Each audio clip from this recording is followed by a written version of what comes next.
नैहर के गलती सारा ससुरा धराइल बा। नैहर के गलती सारा ससुरा धराइल बा। ढील ढाल देखी के समान भतार खिसियाइल बा।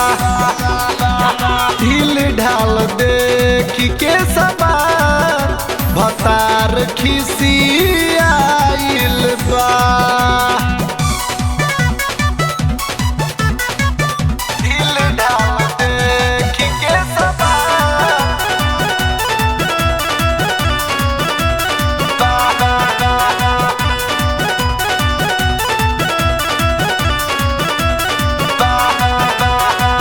फोन के भौजी के देत बाना कहलो पे बात हमार माने नहीं कहना।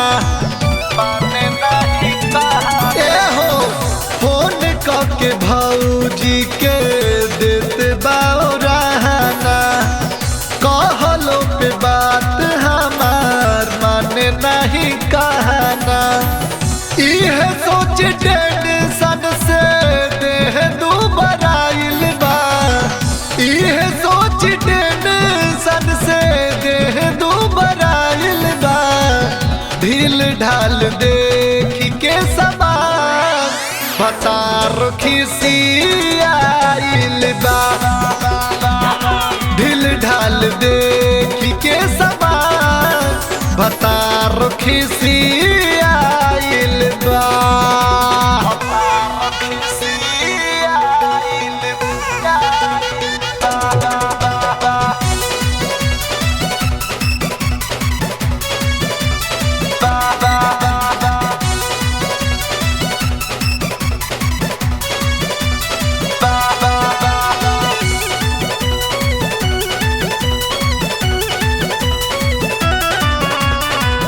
से जिया पसूत जाला रोज मुँह फेर के कुछ न सुख जननी लड़ेला सबेर से। हाँ से जिया पसूत जाला रोज मुँह फेर के कुछ न सुख जननी लड़ेला सबेर से।